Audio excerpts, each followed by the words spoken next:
Hello सबैलाई सेवानी है। आज क्यामेराको माध्यम छोटो एउटा मिनी ब्लग लिएर आएको छु है। र तपाईँले कस्तो लाग्यो भने कमेन्ट लाइक सेयर गरिदिनुहोस् होला है। र अनि हाम्रो एउटा गाउँ है, यसलाई यो लोकेसन चाहिँ मादल डाँडा भन्छ है। र हाम्रो मादल डाँडामा चाहिँ एउटा माङ्किङ छ है, किराँतीको माङ्किङ है। यहाँ चाहिँ हामीहरू पूजापाठहरू गर्छौँ है।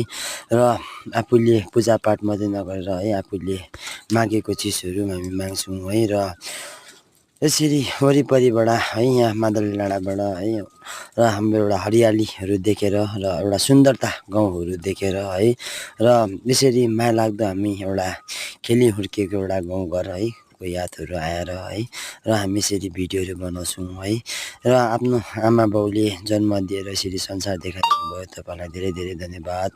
र सबैलाई राम्रो भएर जाओस् है। र सबैलाई यति नै आलङ्गे गर्दैछु।